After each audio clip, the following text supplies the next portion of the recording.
សួស្តីបងប្អូនទាំងអស់គ្នាថ្ងៃនេះយើងមកសិក្សាពីប្រភេទអាគុយដែលមានបំពាក់នៅលើរឿងអគ្គិសនី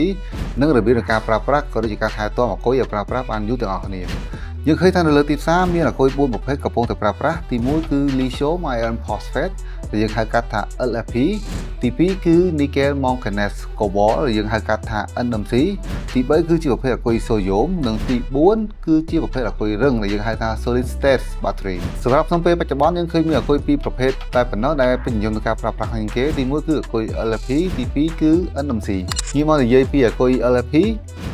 ជាអាគុយដែលមានសុវត្ថិភាពខ្ពស់ជាងគេបំផុតវាធន់នឹងកម្ដៅបើធៀបជាមួយនឹងអាគុយផ្សេងហើយវាមិនងាយនឹងផ្ទុះឆេះនោះទេទោះបីជាវារងសម្ពាធក្តៅឬក៏ការប៉ះទង្គិចខ្លាំងក៏ដោយគុណសម្បត្តិមួយទៀតរបស់អាគុយ LFP គឺអាយុកាលការប្រើប្រាស់បានយូរយើងអាចប្រើបានចន្លោះចាប់ពី10រហូតដល់20ឆ្នាំ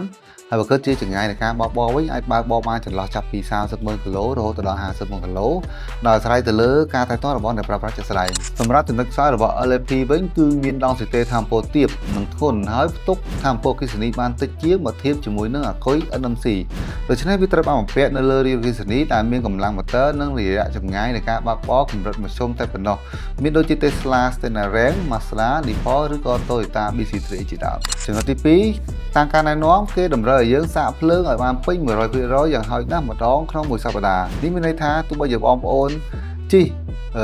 នៅសល់ភាគរយត្រឹម50, 60 ឬ 70% ក៏ដោយក៏បងប្អូនគួរតែសាកភ្លើងឲ្យពេញ 100% ឲ្យបានម្ដងយ៉ាងហោចណាស់ក្នុងមួយសប្តាហ៍ផងដែរ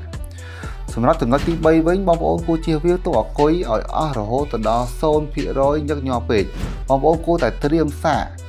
ភ្លើងនៅពេលដែលអាគុយរបស់បងប្អូននៅសល់ភាគរយត្រឹម10 ឬ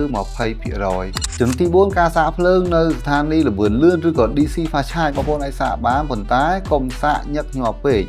ការសាកភ្លើងនៅតាមផ្ទះជាមួយនឹងឆ្នាំ7 គីឡូវ៉ាត់ជាប្រចាំគឺល្អបំផុតសម្រាប់អាគុយរបស់បងប្អូនដើម្បីឲ្យការប្រើប្រាស់មានរយៈពេលយូរអង្វែង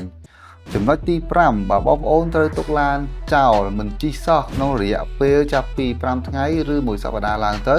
បងប្អូនគួរតែរក្សាថាមពលអគ្គិសនីឲ្យនៅត្រឹម 50% បានហើយចំណុចទី6ទោះបីជាអាគុយ LFP ធន់នឹងកម្ដៅបានល្អជាងអាគុយផ្សេងក៏ដោយ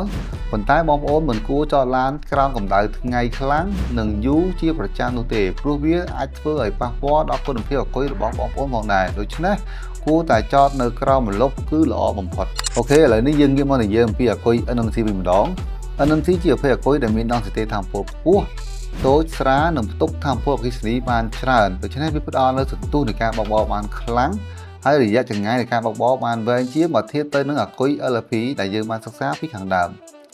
ដូច្នេះយើងឃើញមានបំពាក់អាគុយប្រភេទនេះនៅលើប្រភេទ model ដូចជា Mercedes-Benz EQS Avatar 11ឬក៏ Teslaប្រភេទ long range ឬក៏ performance គុណសម្បត្តិមួយទៀតគឺវាផ្ដល់នូវកម្លាំងខ្លាំងវាគ្រប់គ្រងការសាកថ្មល្បឿនលឿនបានល្អនិងដំណើរការបានយ៉ាងល្អគ្រប់ស្ថានភាពអាកាសធាតុតែម្ដងសម្រាប់អាយុកាលនៃការប្រើប្រាស់វិញចន្លោះចាប់ពី8រហូតដល់10ឆ្នាំនិងវដ្តនៃការសាកថ្មចន្លោះចាប់ពី1000រហូតដល់2000ជុំឬ cycle count ឬអាចច្រើនជាងនេះដោយអាស្រ័យទៅលើការថែទាំរបស់អ្នកប្រើប្រាស់ជាក់ស្ដែងយើងចូលមកគុណវិបត្តិវិញម្ដងទី1គឺ NMC មានតម្លៃថ្លៃជាងទី2វាមានហានិភ័យឡើងកម្ដៅខ្ពស់ជាង LFP ទៅពេលដែលមានការប៉ះទង្គិចឬអាចបង្កជាអគ្គិភ័យងាយជាង LFP អូខេចូលមករបៀបនៃការប្រើប្រាស់ក៏ដូចជាការថែទាំវិញម្ដងសម្រាប់អាគុយ NMC បងប្អូនត្រូវតែអនុវត្តតាមរូបមន្ត28មានន័យថាបងប្អូនមិនត្រូវប្រើអស់ក្រោម 20% ឬក៏សាកឲ្យលើស 80% នោះទេសម្រាប់ការប្រើប្រាស់ប្រចាំថ្ងៃករណីបងប្អូនចាំបាច់ត្រូវទៅឆ្ងាយចាំបងប្អូនសាកឲ្យពេញ 100% ចំណុចទី2ការប្រើប្រាស់ឬក៏ទុកថាមពលថ្មឲ្យនៅត្រឹម 0% ឬក៏ការសាកឲ្យពេញ 100% ញឹកញាប់ពេកវានឹងប៉ះពាល់ដល់អាយុកាលរបស់អាគុយផងដែរចំណុចទី3ក្រោយពេលសាកភ្លើងពេញ 100% នៅស្ថានីយ៍សាកភ្លើងល្បឿនលឿនបងប្អូនសូមកុំជិះបង្ខំឬជិះលឿនភ្លាមព្រោះវាធ្វើឲ្យអាគុយដែលកំពុងតែក្តៅវាកាន់តែឡើងកម្ដៅបន្ថែមទៀតចំណុចទី4បងប្អូនគួរតែជៀសវាងការសាកថ្មនៅស្ថានីយ៍ល្បឿនលឿននឹងញឹកញាប់ពេកដោយសារតែ DC fast charge វាបង្កើតកម្ដៅខ្លាំងដែលធ្វើឲ្យអាគុយបងប្អូននឹងឆាប់ខូចជាងការសាកថ្មជាមួយនឹងឆ្នាំ7 គីឡូវ៉ាត់ដែលនៅផ្ទះចំណុចទី5បងប្អូនគួរតែជៀសវាងការចតឡាននៅក្រោមកម្ដៅថ្ងៃខ្លាំងនិងយូរជាញឹកញាប់គួរតែព្យាយាមចតឡាននៅក្នុងម្លប់និងមានខ្យល់អាកាសចេញចូលល្អគឺល្អបំផុតសម្រាប់អាគុយរបស់បងប្អូនសរុបជារួមបើសិនជាបងប្អូនចង់ទិញរៀមអគ្គិសនីដែលបំពាក់ អាគុយ LP គឺងាយស្រួលចំណាំបំផុតបងប្អូនជាទូទៅប្រភេទរថយន្តបែបនោះគឺជាប្រភេទរថយន្តដែលបំពាក់ទៅដោយម៉ូទ័រមួយនិងមានរយៈចម្ងាយនៃការបើកបរកម្រិតមធ្យមឧទាហរណ៍ជាក់ស្ដែងដូចជា Tesla ប៉ុន្តែជាប្រភេទ Standard Range ឬក៏ Toyota BZ3X ពីព្រោះប្រភេទនេះគឺសិតតែប្រើម៉ូទ័រមួយទាំងអស់ប៉ុន្តែបើសិនបើវាជាប្រភេទបង្វិលកង់4ឬម៉ូទ័រ2និងជាប្រភេទ Long Range ជាទូទៅវាគឺបំពាក់ទៅដោយអាគុយ NMC ហើយបងប្អូនជាចុងក្រោយសូមអរគុណសម្រាប់ការតាមដានវីដេអូមួយនេះបើសិនជាបងប្អូនគិតថាមានប្រយោជន៍សូមជួយ Share និង Follow Page របស់ខ្ញុំម្នាក់មួយផងដើម្បីទទួលបានចំណេះដឹងថ្មីៗលើកក្រោយទៀតសូមអរគុណសូមជម្រាបលាបាយបាយ